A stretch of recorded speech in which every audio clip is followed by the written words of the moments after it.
Hello and welcome back to the channel. I'm Sachleen Singh, and we are going to take a look at what happened in this week's quads on the played on the 1st of March 2026. We had 4 people, so we had 6 games, but I'll be bringing you 3 that were played on the first board. The first 2 games are really long, so there's going to be a long video as we will look into different tactics, blunders, mistakes, how it could have been defended. Whereas the third game is a little shorter. So actually, let's get started with the first game. Zachariah Carlson versus Bo Carson, round 1. Zachariah was white. D4, knight f6, c4, g6, knight c3, bishop g7, e4, d6, bishop e3, knight c6. Here white played f4, and this is a mistake, and black quickly sees it. In fact, this move was played after a minute and a half of thought, but a very easy, but weird move that black can play is knight g4, moving the piece that was developed already twice. And the point is that the pawn on d4 is now attacked twice and defended twice, but the bishop cannot stay on that diagonal because the knight will take it. So queen d2 is played, and after knight takes e3, queen takes e3, bishop d4 can be played. Fun enough, queen g3 was actually the first deviation from something that has been played before. So before this, in fact, queen d2 has been played in Title Tuesday 2022. And here, black carried on with this, which is just a tad bit better than what happened in the game. Although the game actually becomes really interesting later on. So after queen g3, knight b4, and the threat is knight c2, so long castle, bishop takes e3, b takes e3, knight c6, c5, and here b6 was played. And in fact, here a much better move is a6 for black, and after h4, bishop e6, and black is doing okay. In fact, black is cruising, but after b6, here white had to play h4. Instead, white played c takes d6, c takes d6, c takes d6, knight f3, queen c7, h4. Finally, h4 come in, and then bishop b5 was played. And here again, there was another option that white could have played, which is f5. And the point being that here, if gf5, queen g7, and the point is after rook f8, knight g5, bishop b7, knight h7, and after castle, there is going to be white is basically going to get the exchange for the loss of that pawn and the weak king safety, so it's close to equal. But anyway, bishop b5 was played here, and after a6, bishop a4, b5, bishop b3, knight a5, king b2, bishop g4, rook d3, bishop takes f3, queen takes f3, knight c4, king a1, and a5 was played. And this has come back to almost equal again, although the king for white is not pretty safe. But black also has problems, as castling is going to be an issue after e5, since now this attack has been opened up, and black has to defend against that. After rook d8, e takes d6 was played, and this I think is one point where white could have basically stepped back into the game after e6. The point being, after f takes e6, you play rook e1 and you start attacking that pawn. And after a4, bishop takes e4, and in fact, if b takes e4 here, you play rook d e3 and you attack this pawn, and there's no way you can defend this. But after queen takes c4, you play rook d4 and attacking the queen, and after queen c7, you win back the pawn on e6, and now the pawn on g6 is also under attack, and white has some sort of compensation for that extra pawn and some activity. Rooks are pretty active, the queen's going to jump in soon, and black's king is in a little bit more danger than white's king now. But instead of that, e takes d6 was played, and after rook takes d6, rook takes d6. Again here, I think instead of rook takes d6, black should try and not exchange the rooks, and only after the king gets castle that could have happened. But after rook hits a4, and black's still cruising with a much better and active position. But here rook takes d6, rook takes d6, and in fact here again white had some options, which was bishop takes c4, b takes c4, rook takes d6, and now you get queen d1, queen a6, defending queen a8 threats, and now f5, gf5, queen g3, and you again replenish the threat of queen b8 and queen g7. So you're playing around that, and then the pawns, the weak f and h pawns. So black has to really try and defend against a lot of side, and white's queen is really powerful with the open center. And a lot of drawing chances for white here, but instead after rook takes d6, rook takes d6 was played, and after knight takes e6, queen a8, knight c8, and now it's not that easy for white to again hold back. So there's a couple of times where white has thrown away the advantage, the chances to equalize, and black has thrown away the advantage and given chances for white to equalize. So queen d5, and then here queen takes c3 was played, king b1, castle kingside, and queen takes b5. And now this is bad just because the extra pawn, and then also the king safety for white is really horrendous. Although black has a knight instead of a bishop, but that knight is going to come back soon, and it's on the same side that black wants to attack, so it's really not that big of a problem. Knight d6 was played, queen g5, knight c4, bishop takes c4, and here again white gave the chance for black to actually hold, which is rook b8. That's a mistake. After bishop b3, queen d3 had to be played. So we'll come back to why rook b8 and instead what he should have done. In fact, actually, let's take a look at it right now. So instead, queen c4 should have been played for black. I'm sorry. And the point is, white's king now has lost a key defensive piece on b3, and now you really have to defend against the idea of rook b8, rook c8, and then the queen ending up on c3 or d4 on the diagonal, giving checks and checkmating the white king. And there's not a lot of pieces that can defend checkmate, and since the b file is open, it's very difficult. So after queen e5, you're trying to hold that diagonal f6 and pushing away that queen, and it's going to be over really soon. But instead, black chose to, instead of taking on c4, black chose to play rook b8, and after bishop b3, e6 was played. And here again, I think there's an idea after queen d3, king a1, and you can play queen d4, you can play queen e4, and then a4, and you still have the idea. So if now the bishop tries to move, you have queen d4, queen b2 made. But anyway, e6 was played, warding off any of those checks. And here, white had a very good chance to draw, and forcing actually black into a perpetual, but he played rook h3. So instead, what should have been played is a more prophylactic but also an active move. So you're trying to stop any of these weird checks, and you're also trying to keep your queen active and the rook, bringing the rook to a much active place. So after rook d1, black has to play rook takes b3 because there's no way you can defend against that. Though we do have a variation there. So after a takes b3, queen takes b3, and that's a perpetual there on the third rank. The third rank. There's also another option here that if you play king g7 trying to sidestep rook d8, white anyway goes rook d8, and you have to take. You can try rook b3, queen b3, but then white runs towards the right, and the rook holds the d3 square. So there's no way you can give a check and for the perpetual, and the queen supports the d8 rook, so there's no way you can take that. So the rook's protected, and black will eventually run out of checks here. So instead you have to play rook takes d8, queen takes d8, and after queen b4 one of the other tries, because you're trying a4. Here queen c8, and here after queen c4, queen e1, and if you take a4, and after queen takes h4, white still has the draw.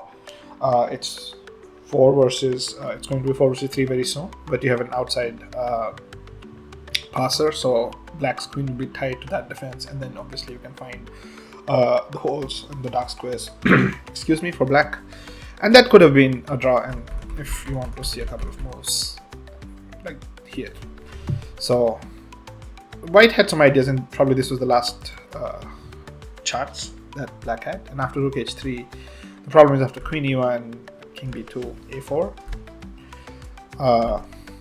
f5, and it's just difficult for white to hold any longer. After it takes b3, rook takes b3, and f2 check, king b1. After takes, he takes f5, b4. Black simply just has too many pawns on the king side, and black will also find a way to exchange the queens. And after king d3, g3 f6, there's no white can hold on forever, and white actually resigned at this position. So there were some definite tries for white that were missed, namely this rook h3. In fact, here rook d1 is a much better and active try instead of rook h3 trying to defend that bishop from the other end, and a couple others. But let's actually get to the next game, the Battle of the Bows. So Bo Carson played Bo Turner in this one, and this was an interesting opening again. The Pierce, e4, d6, d4, knight f6, knight c3, g6, knight f3, bishop g7, g3, castle kingside, bishop g2, very standard, knight bd7, the Pierce, bishop g5, h6, bishop e3, e5, d5, and a5, and that's the new move played. In fact, here b5 was played, and it's a very interesting line. This was played in 2004 in some tournament. b5, knight b5, knight e4, knight a7, knight ef6, knight c6, queen e8, knight e2, bishop b7, knight b4, knight b6, c3, knight b6, and that was the draw. Played between 2000 players. Anyway, coming back, a5, a different pawn was played to push. White castle kingside, and knight c5 was played. Here another knight g4 was a very good try, but bishop takes e5, which I would never understand. Why would white just try to give up the bishop here? Although yes, you do get black to double his pawns, but after knight takes e5, I mean, it's not that bad of a situation for black again. But here I think knight takes e5 is somewhat a really harsh move, because black can definitely respond with knight takes e4. The point is that after you take, I take back, and I won back that pawn. Knight takes e5, bishop takes b2. After rook b1, queen f6 was played. Knight e4 was played. Queen d4 offering the exchange of queens. c3, bishop takes e3.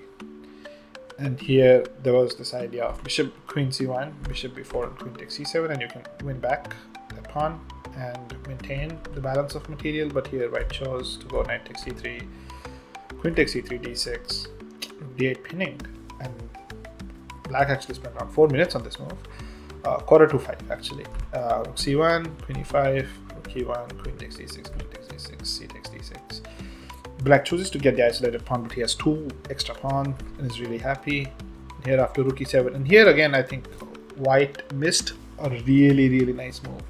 So he played rook e7, I think running into the 7th rank, but an interesting move that can be played is bishop d5. The point is I am going to end up on the 7th rank, but now what you don't get is this bishop e6. So I'm stopping that by playing my bishop there already. And if now you go there, I will take twice, and I'm recovering that pawn, and that this pawn on d6 is going to fall really quickly after that, or I'll get the pawn on d7. So I'm getting one of those pawns, and then obviously d6, the d pawn will also fall. But here after king f8, there's other points too. So you can play rook d7, but this loses really quickly to rook e8, king d7, rook c8, and just down a piece. So you have to play something like king f8, stopping rook e7. But now my other rook actually comes in with rook c7, and if you play bishop d7, I just take on b7, and I've somewhat restored the balance of the game that I can. And this is still a game for both people to play. But here I think white rushed in with rook e7, bishop e6, and now there's no bishop d5. So attacking that pawn on f7 is going to become really difficult. But you still get rook b7, rook ab8, rook a7, and here bishop takes a2. And I think black here could have played this very interesting rook dc8. And the idea is that I'm going to exchange the rooks, but also If you let me do that and you try to pick up the pawn on a5, I'm going to win your bishop. And how does that happen? Rook takes e8, rook takes c8, h4. Sorry, not h4, but if rook takes a5, I'll play rook c1, bishop f1, and bishop c4, pinning, putting pressure on the pin piece. Instead of h4, trying to make space, I play rook c5, and I'm defending that pawn on a5. So I'm really happy with that.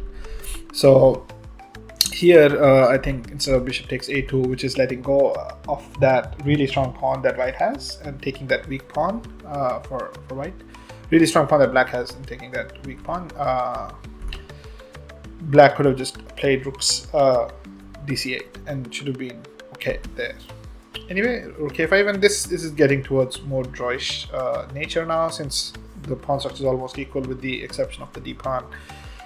And black here actually regroups really nicely. So black doubles up behind the passed pawn and basically says, you know, my plan is very simple. I'm sitting behind the passed pawn. I'm going to run through it, run it down the board. D4, rook a3, d3, and here white again made one final mistake. I think so. Maybe there was one more. But he played f4 here. What else can be played here? A very interesting move is rook d2. The point is that I'm putting a blockade on the dark square. Black has a light square bishop, and there's no way you can attack it. Now, if I let you, or if white lets black push the pawn on d2, that rook on d1 is the last line of defense. And yes, you can cover maybe one of the diagonals, you know, with bishop putting the bishop on f3, but how are you going to cover the b3? And it's not just b3, it's also other sides that are going to come jumping in, the bishop from c6 maybe, and then also coming back from like f5, c2. So you cannot cover all the sides. That's the point. So here, if f4 was played, d2 was pushed, and now you can see what I was trying to say, that there's no way you can cover all the squares for black to attack.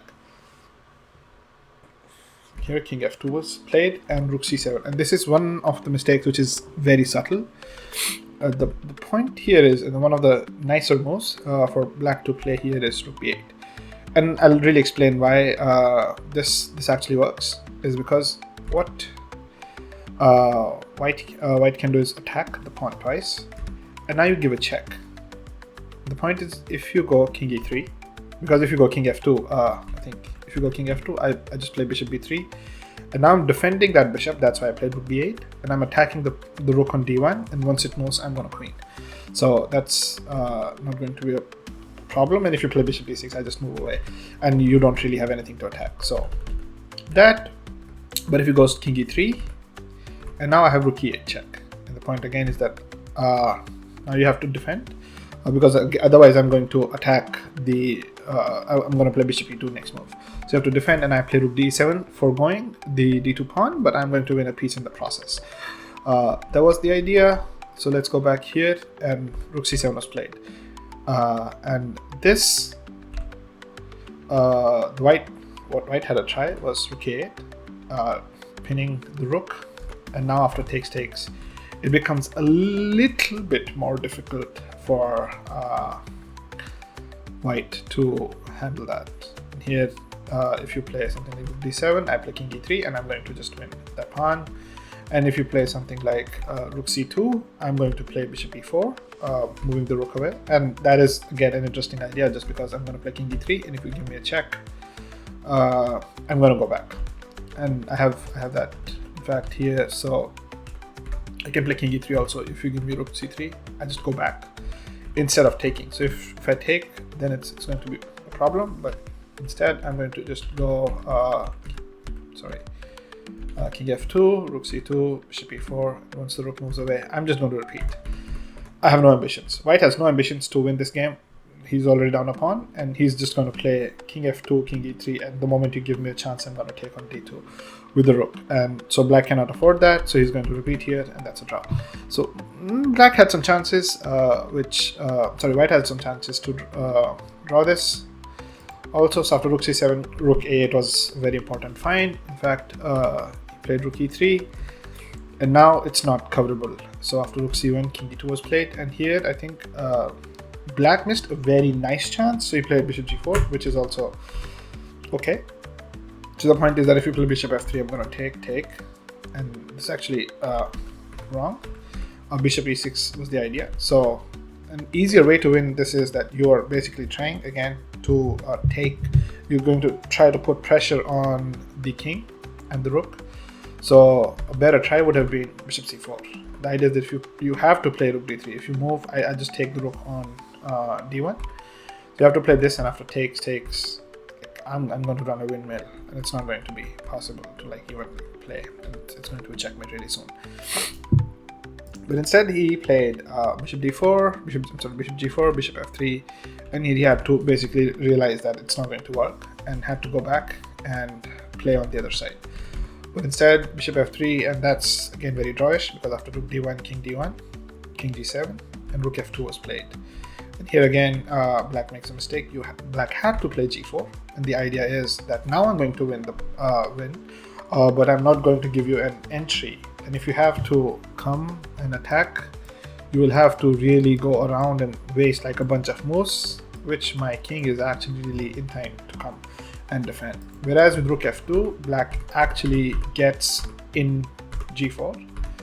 And even though it looks like on the first glance that white is defending everything, after a couple of moves, it becomes really evident that white can no longer defend the g3 pawn because black has this very interesting king h2. And after king f3, I go king g1. And no matter how hard you try, the g3 pawn is going to be lost. So g4 was played, takes, and it soon becomes a queen. And then over a couple of moves, black was able to win that pawn. So, and then it led to, obviously, this is where white resigned. But the point again is very important, that white couldn't have allowed this to happen.